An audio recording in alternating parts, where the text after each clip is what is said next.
maybe 3 men and the rest women. But he was the prototype.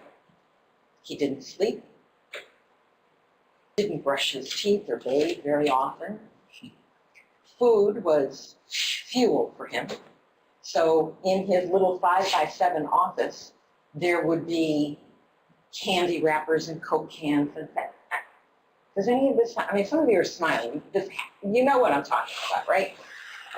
So it was my nightmare at Westinghouse all over again. You know, he took this little room and it looked like, oh my heavens.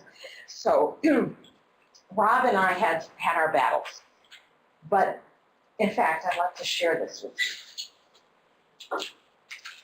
you. In my book, my first book, which was written many years ago, my second book will be out in October, but the lessons in here, even though some of them are dated, are universal lessons. So it starts out by saying, okay, I admit it, I'm technophobic. Call me old-fashioned, but I still write with a pad of paper and my favorite pen.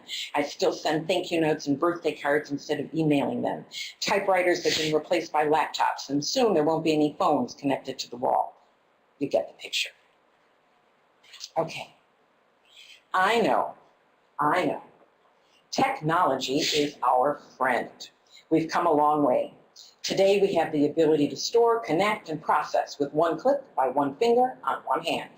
But has technology crippled our world with a dependency that holds us hostage?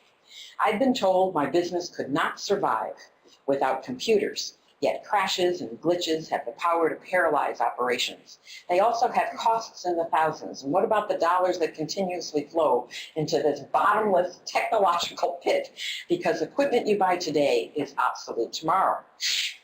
When my IT guy, Rob, explains to me how and why this or that problem exists in our internal program, and then proceeds to tell me how much more money it will cost to fix or update, I understand every third or fourth word.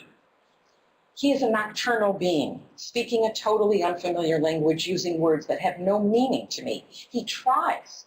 He really tries to talk slowly to me, waiting patiently for me to digest and integrate this foreign information. All I know is that I'm not in control here. And that's the whole piece. I'm not in control. The machines are. Everything is connected to everything else. And when one part goes down, every department, every system stops while we wait and wait some more for resolution and or a technological miracle that will allow us to continue working our business. Okay. Does anybody remember, Dan, you might remember, a company called Incubate.com? Remember them?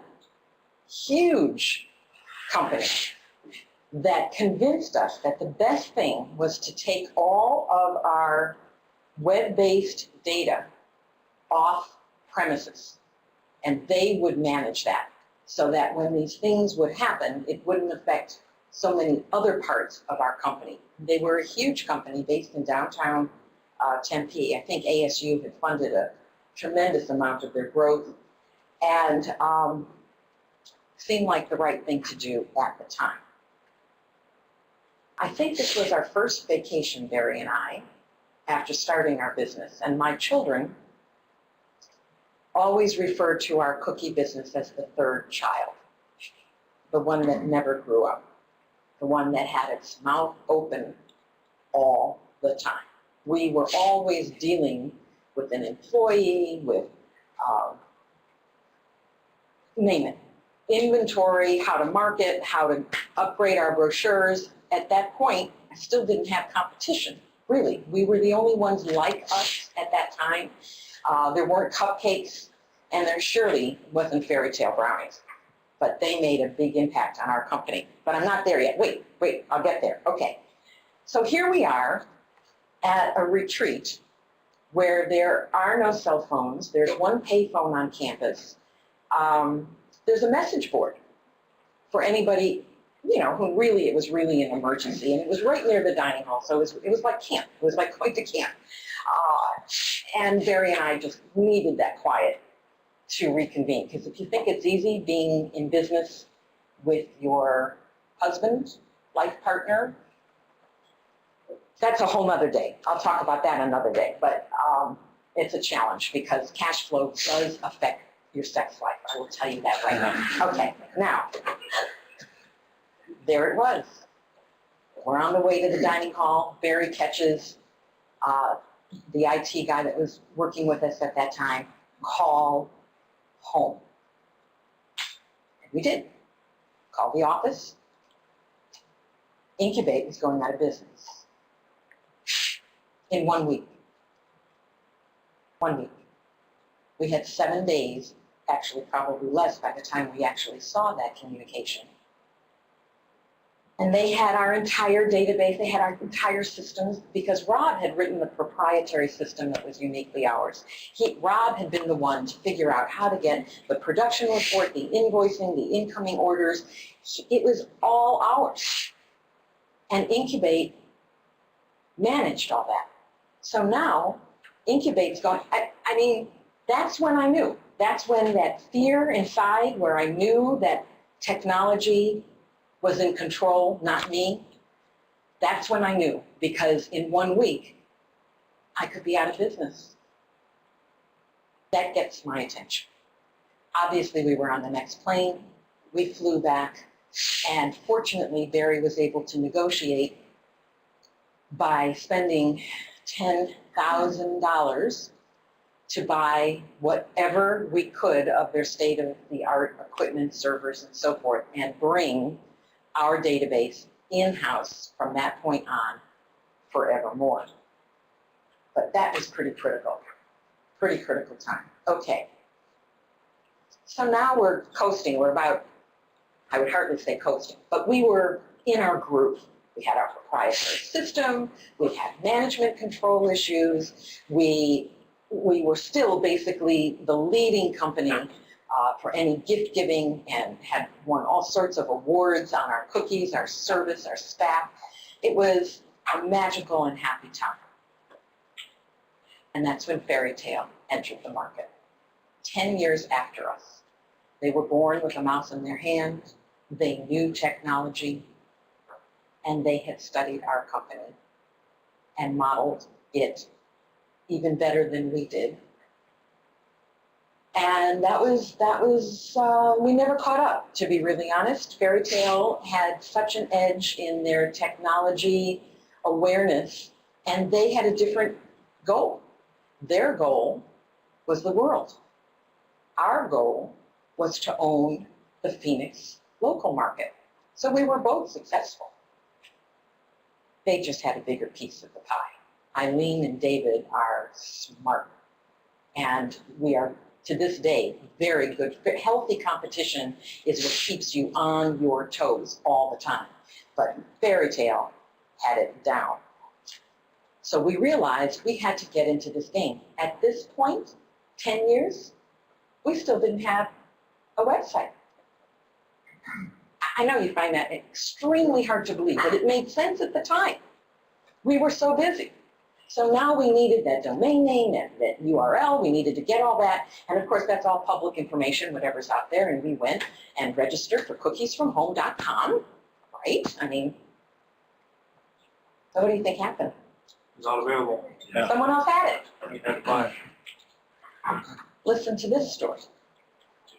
Another tale, okay? I couldn't believe it. I just, who else could have cookies from home? It was Fairy two? Tale. No, fortunately, you know what? They missed it. I'm so glad, because now they're doing cookies, and of course the new owner has also added brownies. So it's equal fare at all times. I would never have done that, and it was understood that they wouldn't. They were brownies, we were cookies. We had, as I said, a very healthy tension. I learned a lot from them, and I know they learned a lot from us too. But my point being that when we found out that it was two housewives in Texas that were baking cookies out of their home, and they had cookiesfromhome.com. So we immediately sent an attorney's letter. We had the registered trademark. Doesn't work in this world, this new frontier. Doesn't matter. We had no claim on the name. So we sent, again, another attorney's letter, cease and desist, cease and desist. You know, you're fringing on our territory, we're business, all of this. They never responded to any phone call, any attorney's letter. And one day, sitting in my office, and I pick up the phone, and I called them. And I left a message. They didn't answer, but I left a message. And I said, here's my situation. I have 2 children to feed. I have 52 employees working here. We're late to this game. Please, cookiesfromhome.com. They called me back within 20 minutes. And what do you think it was their reason why they hadn't responded or what their issue was? Were they malicious? No, they were being threatened. They were scared to death. Now what? How am I going to change? How do I do this? How do I do this? How do I change over? How do I pick a new name? What do I do? Well, once I realized that was the issue, I said, we'll take care of that. I'll send my IT over to my IT guy over to you whenever it's convenient. He'll come, he'll take care. I'll even buy you new business cards with your new name. Would that be okay? And they said, oh, thank you. That would be perfect. Never asked for a penny. I would have paid anything for cookiesfromhome.com. And instead, it was just one human being to another, and forgive me, it's my own prejudice, but woman to woman, I think they got it. And I still write to them, let them know we sold the company. They, of course, are not doing anything like that anymore, but sometimes it's as simple as just being human. So that was the domain one. All right, now, how much time do I have, Dan? Class is officially over at 1:15. Oh, Yeah, okay. I don't know if people typically have other things. Okay. Well, I asked you, and of course I know that Jackie has me on some type of, agenda, but, Well, I'm next up. oh, you're next up. Oh, can we negotiate? Yeah. You're welcome to keep going. If some people may need to leave because they have their classes. Who needs to leave? Okay, that's a lot of you. So let me bring you to the present day. So we sold Cookies from Home in 2010.